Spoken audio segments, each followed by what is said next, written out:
For today's lesson, you'll learn how to build your first IoT project using the Arduino IoT Cloud. You'll learn how to use electromechanical relays to digitally switch on and off basically any electrical devices like electric fans and lights. You'll start by controlling a DC-geared motor and learn how to attach an external supply to your board to control high-power devices. You'll also learn how to read temperature and humidity data from a DHT11 sensor via the Arduino IoT Cloud and visualize it in a dashboard. At the end of this lesson, you'll be able to conduct your own experiment to control an LED's brightness via the Arduino IoT Cloud web and mobile dashboard, together with remotely controlling the motor on and off and reading the humidity and temperature data. Hi, my name is Joe Edgo, and welcome to Lesson 4 of the IoT Development Training course with ESP32. For this experiment, you'll need the following materials: a current limiting resistor, an LED, a DHT11 or DHT22 sensor for humidity and temperature sensing, a 5-volt SPDT relay, or you can also use a 12-volt relay if you have one, a 3 to 6-volt DC-geared motor, your ESP32 development board, a breadboard, a couple of connecting wires, and a micro USB data cable. To start our circuit connection, ensure that the ground and the 3.3 volt supply of your ESP32 development board are connected to your breadboard's negative and positive bus strips. Then, connect the GPIO23 to the current limiting resistor and your LED. This is the first device that we will be controlling over the cloud. Next, we are also going to control a DC motor. So, typically, DC motors come in two wires, and they can usually run with either polarity. And for this to work, we need to use an external supply based on the voltage rating of our motor. It means that you cannot use directly the 3.3 volts output of your ESP32 GPIO pins to power devices like this DC motor and other actuators that require higher voltage and current for them to operate.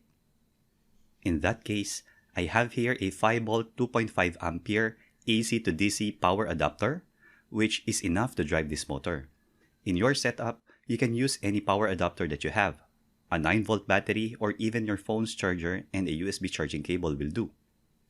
So I'll plug this into my AC outlet, and what I did is, I've cut the other end of my USB charging cable to get only the positive and the negative wires and then attach pin headers to it.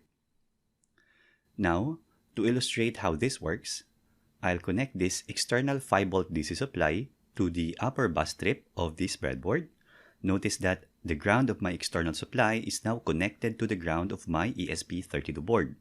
So, just to clarify, the upper bus strip now uses 5 volts from an external supply, while the lower bus strip uses 3.3 volts from the ESP32. And then, using these two connecting wires, I'll connect them to this 5-volt bus strip. Notice that our DC-geared motor is now rotating in a clockwise direction. So, reversing the polarity also reverses the direction of the motor rotation. For now, we're not yet going to talk about how to create a reversible motor control. What we only want to do is to make this motor rotate, regardless of direction, when we switch it remotely using our phone or a web browser via the Arduino IoT Cloud. So, to explain this further, I'll connect another black wire here to the ground, and then create a simple concept of a switch. Notice that as I tap these two wires, the electricity flows through them and the motor rotates. Now, how do we control this digitally? As in, without my fingers manually acting as a switch to have these two wires come in contact with each other. And one option is to use a relay. So, I have here a 5-volt DC SPDT relay. SPDT means single pole double throw. And the question is, how does it work? A relay is an electromechanical switch used to control high-powered devices through a low-powered signal from electronic circuits. For example, a simple logic circuit working under 5-volt DC cannot drive high voltage devices like light bulbs or electric fans. So, by introducing a relay component, we can easily control these devices. An SPDT relay contains two coil terminals, and then a common terminal and two switching terminals, normally open and normally closed. If there is not enough DC supply in the coil terminals, then a relay represents an idle condition. That is, the common terminal is connected to the normally closed terminal. However, when the coil gets the required DC supply, in our case, it requires only 5 volts, then the coil gets magnetically energized and this magnetic force attracts the common terminal lever, which is basically made of iron, to make contact or switch to the normally open terminal. This makes the normally closed terminal becomes open. Now, I've got here a relay module that has a pinout of negative, positive, and signal pins respectively. On the output side of this relay module is another set of terminal connectors. These represent the common, normally open, and the normally closed terminals. It says here that it can drive electrical devices with a rating of up to 10 ampere 250 volts AC. So, technically, this relay is not just designed to switch on and off a 3 to 6 volt DC motor, but we can even drive electrical appliances like your electric fan, lights, and television so long as you don't exceed this specified rating. So, to use this relay, I'll connect the negative and the positive terminals of my external supply to this strip. And this third wire is for the digital signal that will be sent from our ESP32 GPIO pin. For now, I'll not connect it yet. Next, we need to connect the 3 pins of this relay module to the negative, positive, and signal pins. Make sure to align this properly. Now, I'll connect the black wire of our DC motor to the common terminal of this relay. And then, to test if this is the normally closed terminal, I'll tap the ground here. And sure enough, the current flows and the motor rotates. This confirms that these two terminals are normally connected by default.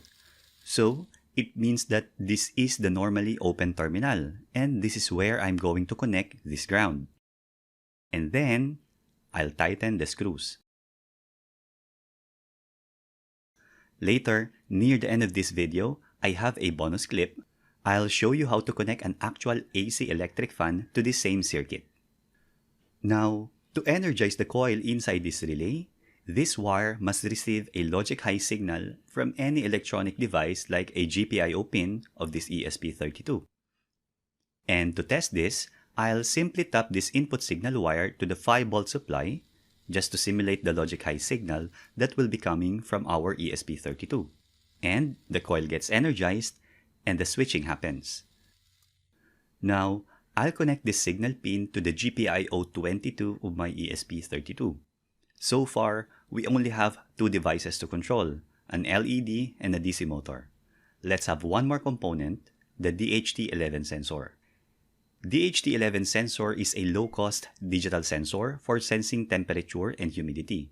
And you can easily interface this with any microcontroller such as your ESP32, Arduino, and Raspberry Pi.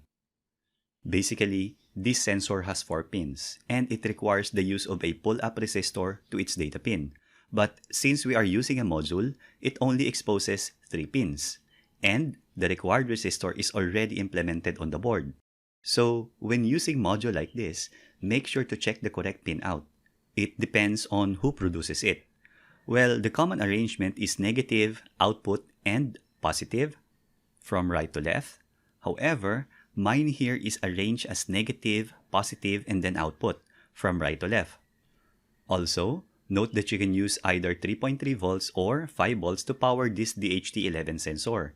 The main difference is that when using 5 volt supply, you can have a much longer wire like 10 feet long, and this allows you to place your DHT11 sensor in a more appropriate location, like outside your house, to read humidity and temperature data. So, here, I'll just use the 3.3 volts, and then, the output pin will be connected to the GPIO13 as a digital input to my ESP32. Similarly, I'll place this DHT11 module on the breadboard, make sure that it is aligned properly, and then plug my ESP32 into my computer so we can start writing code using the Arduino IoT Cloud platform. To start using the Arduino IoT Cloud and for us to upload our program to our ESP32 via the web editor, first, we need to install the Arduino Create agent. Well, Arduino Cloud uses its own agent to be the middleman between Arduino's web editor, the IoT Cloud, and your computer. So, go to the Arduino Create agent installation and click Start. Download the installation file. By the way, the Mac OS and Linux versions also exist. Execute the installation file, and this is fairly straightforward. Once the agent is correctly installed, the Arduino Create agent tray icon should appear at the taskbar of your system. Click on the tray icon and click Go to Arduino Create. A web page will launch, allowing you to either sign in using an existing account or to create one. You can create an account by clicking this link, or you can sign in with your existing Google account, GitHub, Facebook, or Apple account. So, I'll sign in with my Google account. And to begin, click this IoT Cloud link. And this IoT Cloud page allows you to manage your things, dashboards, devices, integrations, and templates. Under the Things tab, it offers you to create your first thing. So, a thing is a connected device that can communicate with the cloud, and a thing can interact with other things or anything else in the physical world. So, let's create our first thing. I'll give this a title of My First ESP32 Thing. Now, when creating a thing, you also need to create cloud variables.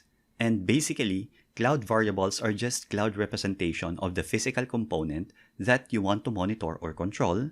In our case, we want to control two components, an LED and a motor. And we could have two separate variables for those. We also want to monitor the temperature and humidity through our DHT11 sensor. And we could add two more cloud variables for those. So I'll add my first variable and call it LED_switch. And just like any other variable, it requires a data type. Well, Arduino IoT Cloud offers a variety of variable types. By default, it shows only the basic types such as Boolean, character, float, and integer. I can uncheck this, and we can now see a whole lot of different variable types to choose from, like acceleration, data rate, dim light. You'll be using this one later in your activity challenge, and a lot more. So for this first variable, I'll just use the basic. If we want to simply turn on and off an LED, we can just use a Boolean type. And this will automatically create a declaration of bool LED_switch in our sketch file. For the variable permission, if this variable is meant to be linked to an output component like an LED, then choose read and write. However, if a variable is meant to be linked to an input component like a temperature sensor, then use read only. Note that a read and write variable can be updated from the board and from the cloud, while a read-only variable can only be updated from the board. In this variable update policy, the onChange means that we can write a code that responds to something when this variable changes its value. Think of it more like an event listener, wherein a callback method gets fired when change is detected. For example, in a mobile app, if I toggle a switch button from on to off, we can write a code that responds to this change, like turning on an LED or turning on a motor. Periodically means that your variable synchronizes every X seconds, like a time interval. So, I'll add this LED switch variable. Now, this thing, which only has one variable at the moment, must be associated to an actual device.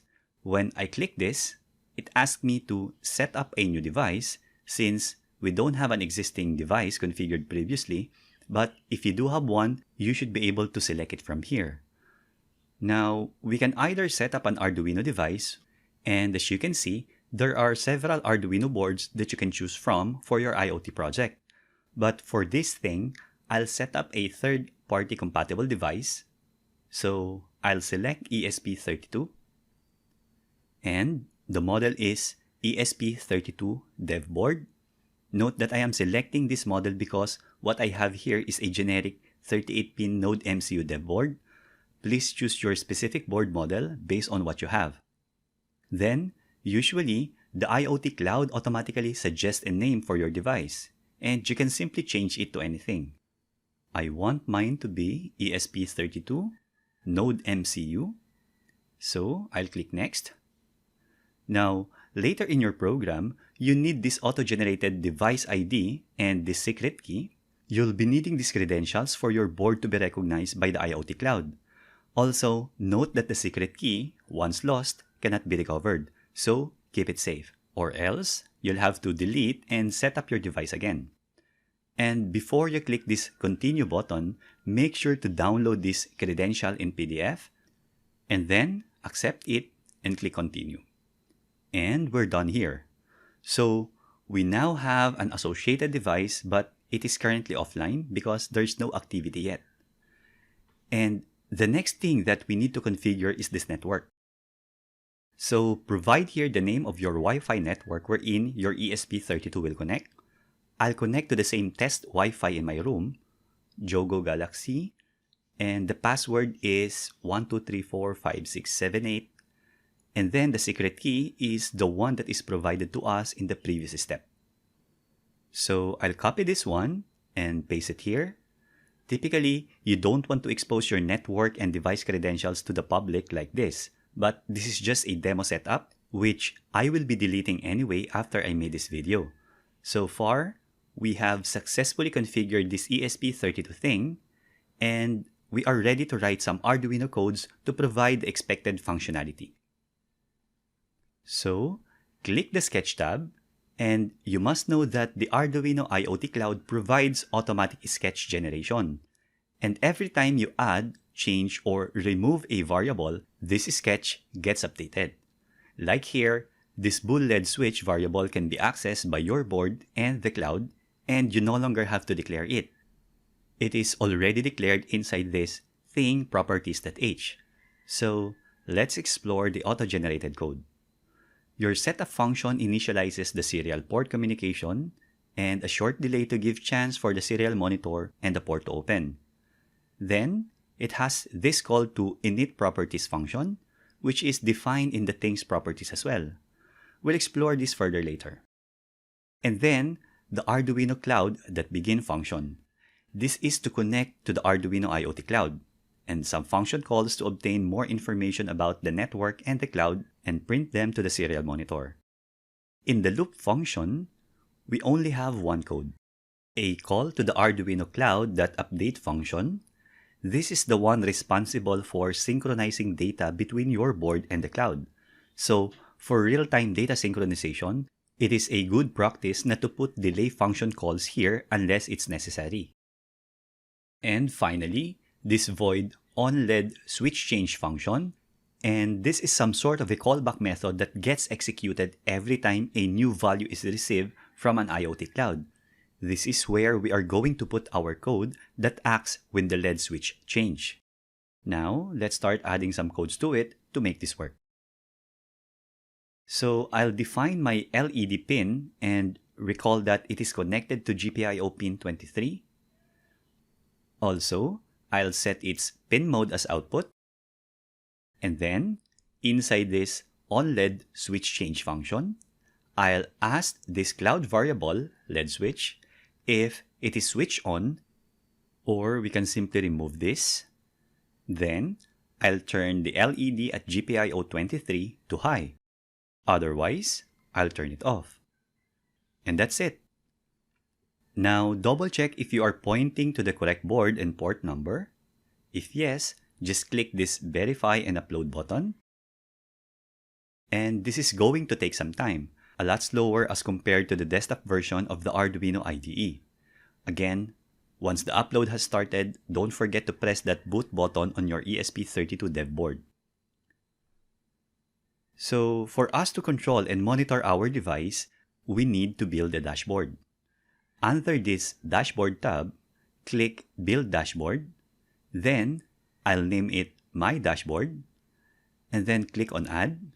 And as you can see, a list of several widgets to choose from. Widgets are the building blocks of your dashboard and can be used to either visualize data or interact with your board. Widgets are linked to a single cloud variable, and as that variable is updated, so as the widget. So, I'll use this switch, and switch widget is great for simply turning something on or off, like an LED or a motor. And a switch can be linked to a Boolean variable. So, I'll give it a name, LED switch, and then link this to my LED switch cloud variable. I want the on-off labels to be shown, and click Done. I can toggle this LED switch by simply clicking it. And now let's test this with our ESP32 thing. Sometimes the response is almost instantaneous, but sometimes you'll get a delay. Especially the first time you uploaded a code, it could take few seconds before it responds.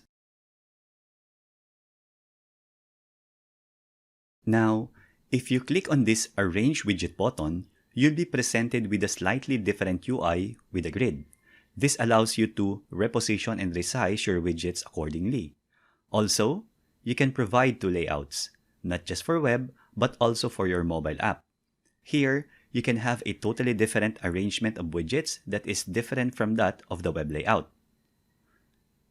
So, I'll test it, and it still works.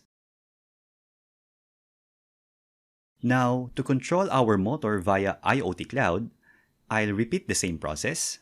Click on the Things tab, select this My First ESP32 thing, and aside from this LED switch variable, I'll add another one. I'll call this Motor Switch. And then for its type, though I can use the same Boolean type, but for the sake of exploring other variable types, I'll use this Cloud Switch, which is basically a Boolean type underneath. So I'll leave this as read and write, and this update policy to on change. Now, we no longer need to configure the associated device as well as the network, and we can go back to our dashboard and select this My Dashboard. Currently, we are on View mode, so to add a new widget, I'll change this to Edit mode. Again, I'll add a new switch and give it a name, Motor Switch. And then, link this to a cloud variable. So here we have two options, but I want this switch to control the motor switch. And click Done. Then I'll arrange these widgets. Of course, we cannot test it yet because we have not yet uploaded our program. So I'll go back to the Things tab, my first ESP32 thing. And as you can see in this Sketch tab, it has 3 updates. I'll click on it, and we have a newly created motor switch variable in the things properties.h. So I'll define a motor pin at GPIO22 and set its mode as output. Similarly, I'll check if this motor switch variable has been changed. If it is switched on, then send a logic high signal to the motor pin GPIO to turn on the motor. Otherwise, send a low signal to turn off the motor. Okay, let's upload the code. Now, I'll go to my dashboard and I'll give the Arduino Cloud server some time to sync. I'll reset my board just to make sure and wait for a few seconds to connect. Okay, if I toggle this LED switch, the LED turns on. And now, if I toggle this motor switch, the motor rotates. I'll toggle this LED switch again, and it turns off.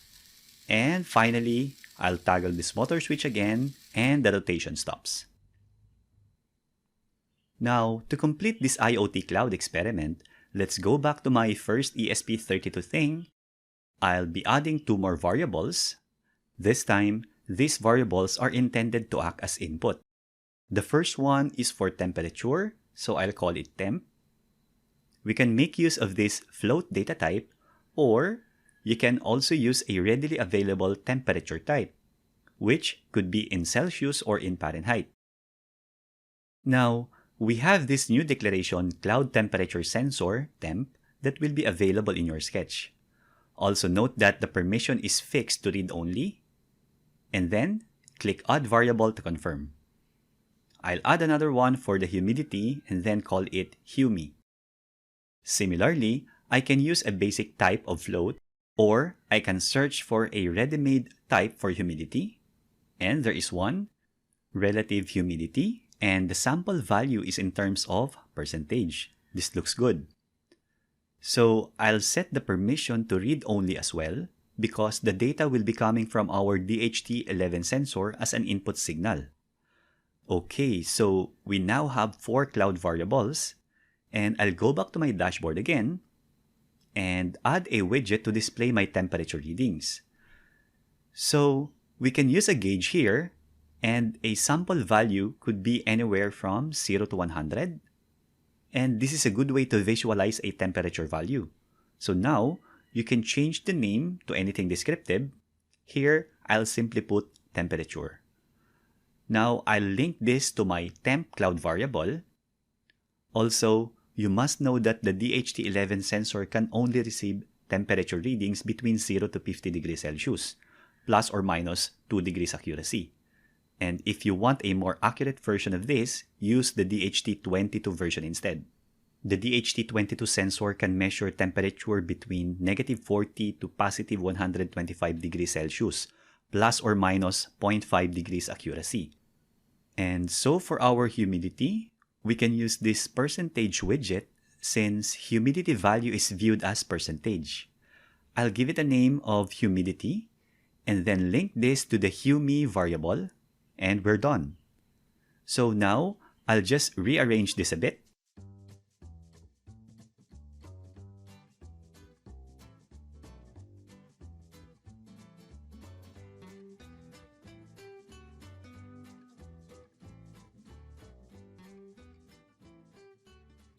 And then, to make this work, I'll go back to my first ESP32 thing and click this sketch tab.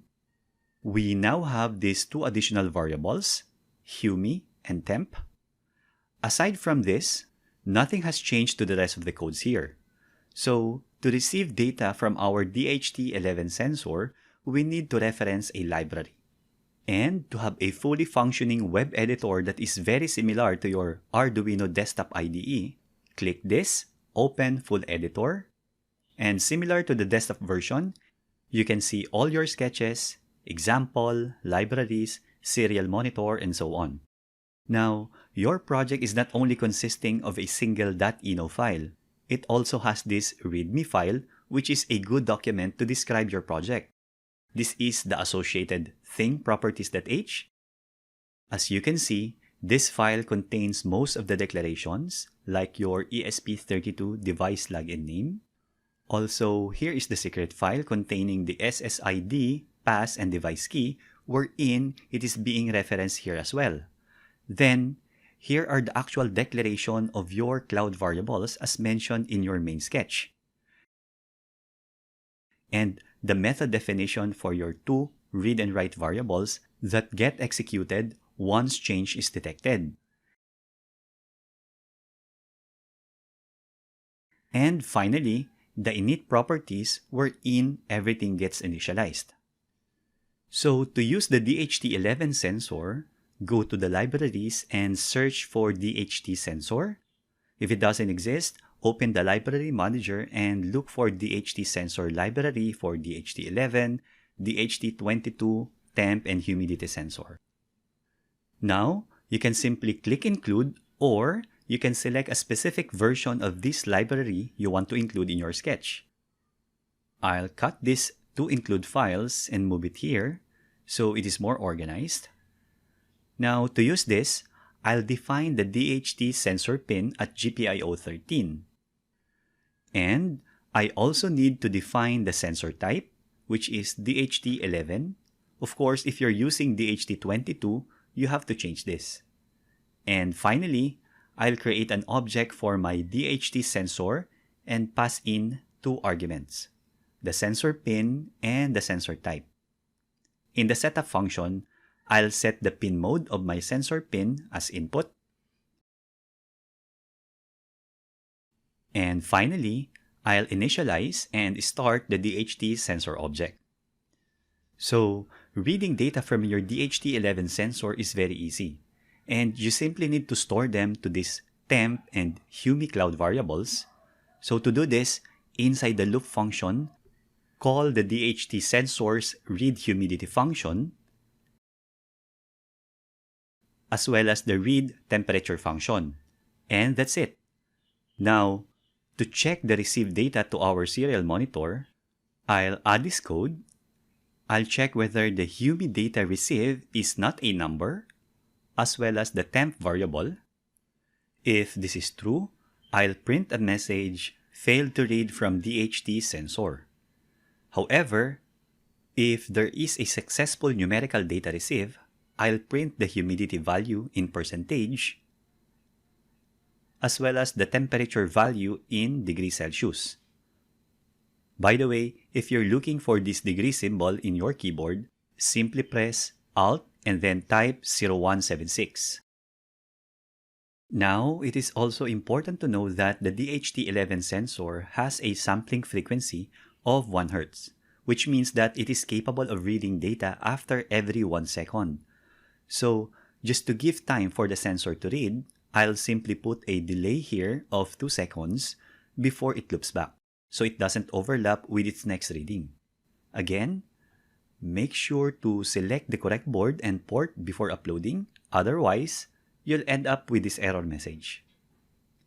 So, I'll re-upload the code, and once done, give a few seconds for the board and the sensor to sync its data, and going back to our dashboard, we'll immediately see the real-time temperature and humidity through our chosen widgets. And if we want to see the actual temperature and humidity readings, go back to the Arduino editor and open the serial monitor. Here, we see the additional info about our board, network connection, and some cloud information. Also, you see the humidity and temperature data being read about every 2 seconds. But this is not exactly 2 seconds, as there is an ongoing Arduino Cloud update being executed. So let's go back to our dashboard and check the previous functionality. Once again, I toggle this LED switch, and you'll notice the same latency of about 2 seconds before it responds. Same with this DC motor. That's why it is highly recommended not to use delay function inside the void loop if you want a real-time response. Use the mills instead whenever possible.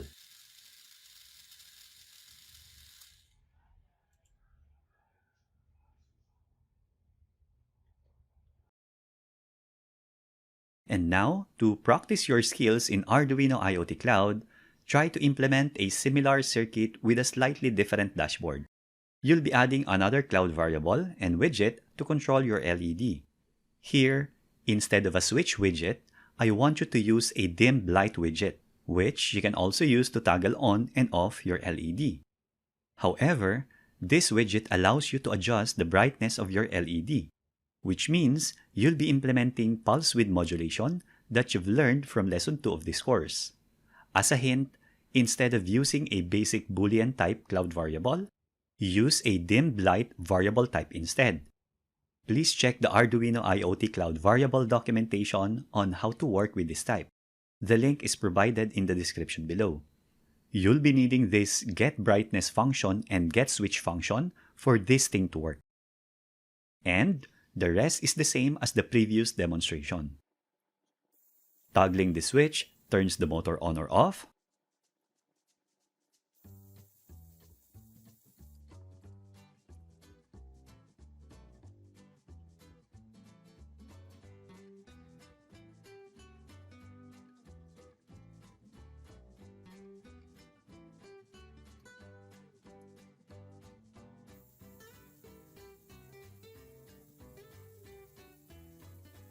Also, you can simply download the Arduino IoT Cloud remote app via Play Store or App Store, and here's how it looks from a mobile app.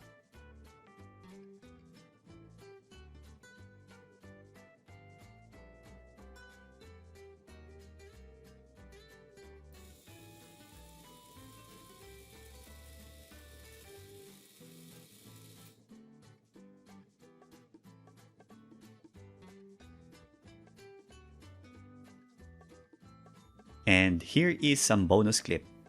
To replace this 3 to 6 volt DC geared motor with an actual 220 volt AC electric fan, I still need to use this 5 volt AC to DC power adapter to supply this 5 volt relay. However, this electric fan requires to be plugged in to an AC outlet for it to work. Safety first, please note that this is not part of your challenge activity, and if you are not very familiar in handling electrical devices like this, please do not try this at home. Here, I've cut one of the two wires of my electric fan and exposed a small portion of the actual copper wire. And when these two come in contact with each other, so long as this plug is plugged into the AC outlet, the fan should rotate. Now, I'll replace this DC motor with this exposed electric fan wire.